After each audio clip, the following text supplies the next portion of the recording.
Salut tout le monde, ici Ryu le son pour vous commenter en fait un replay, donc un TVT sur Caverne Xel'Naga. On a le Wars, Terran rouge en bas à gauche de la map. On est sur Caverne Xel'Naga. Et puis en haut à droite de la map, on a Scrombat, Terran bleu. Donc aujourd'hui, ce sera un petit tuto en fait sur le mass marine, donc la stratégie du mass marine.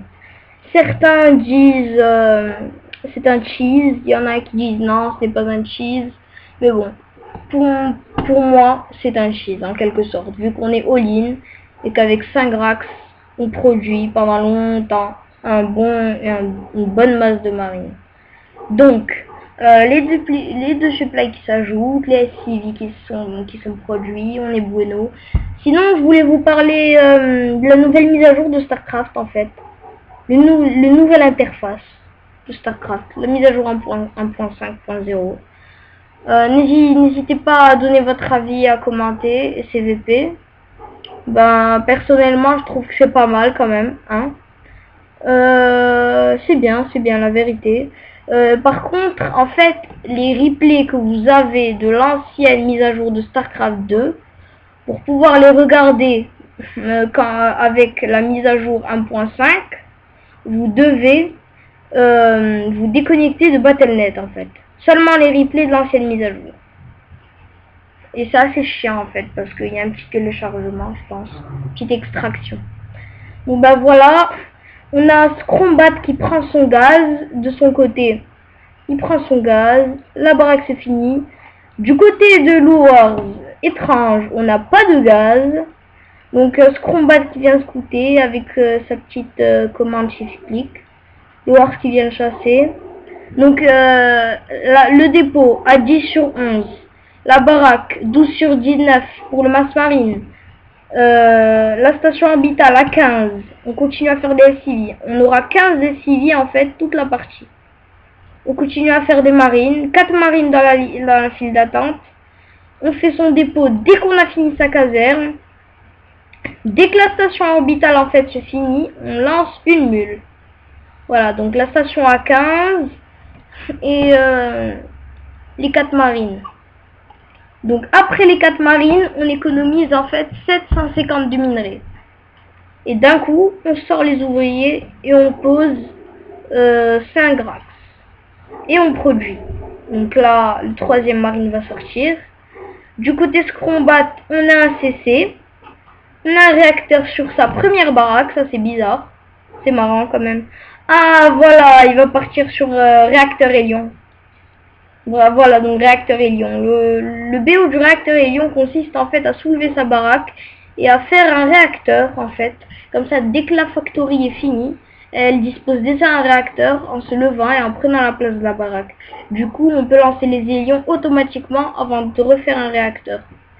Voilà, donc ici on a les 5 baraques en fait.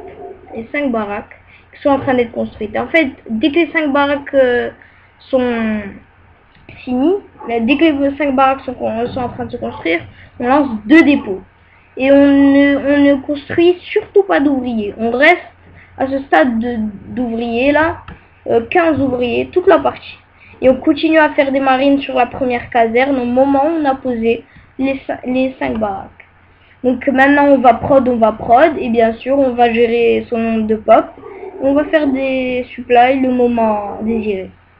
De ce côté, on a la baraque et la facto qui ont switché de place. La baraque qui va faire un lab tech. Une deuxième usine construite, donc ça va partir méca. Ah, un CC, un deuxième CC et des ouvriers qui sont en prod. Donc 6 marines. Et je pense que le BO c'est 7 minutes, 8 minutes vous sortez, je pense, en moyenne. Donc là on fait des petits SCV bonus parce que on a beaucoup de minerais. Beaucoup de marines sont déjà dans la file d'attente, donc on a beaucoup de minerais. Voilà, donc les hélions qui sont pas faits en boucle en fait.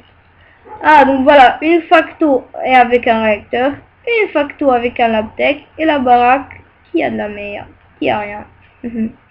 Non.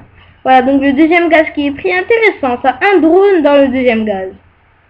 Voilà, donc là, je pense qu'on va sortir, là, on a combien de marines, là? On a 24 marines, bah, on est bon, hein. On continue la prod. On continue la prod. Ici, il y a le mode siège qui est recherché et un tank. Lol. Et un tank, et un tank. Par contre, l'armée, elle est pas vraiment devant la berme pour pouvoir défendre. Il n'y a pas beaucoup de bunkers. Donc, je pense que ce fast expand est vraiment risqué. On va se mettre dans la vue de le Wars pour observer. Donc, le Wars qui arrive, il voit la B2. Là, il voit la B2. Il attaque un peu. Il dit, faut monter. Il supprime 2 zélions. Et voilà. Très jolie micro-gestion. Il arrive à pas se faire cramer ses marines. Il détruit le premier supply. Il rentre. Les 2 zélions qui restent paquets là-bas. Donc là, il dit, il y a un tank. Faut que je le snipe. Voilà. Donc, il le snipe. Il voit que la recherche est annulée. Donc, il dit, il a perdu. Et voilà. Donc, très belle game. Moi, sinon, je pensais que le Wars, il pourrait passer par là, en fait. Et faire un petit split. Ou bien faire un masse marine avec le sim, ce serait pas mal.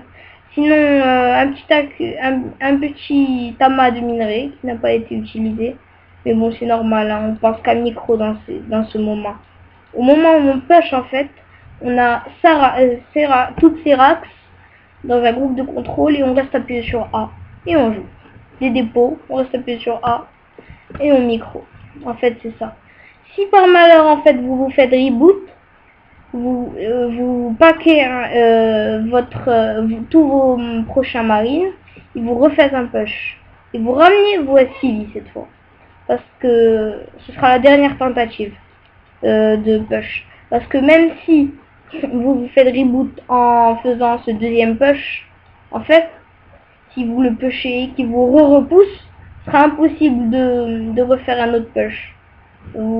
C'est auto-lose en fait. Il vaut mieux ramener les ouvriers, c'est mieux que rien. Ben voilà. Bon ben c'était Ryuluson.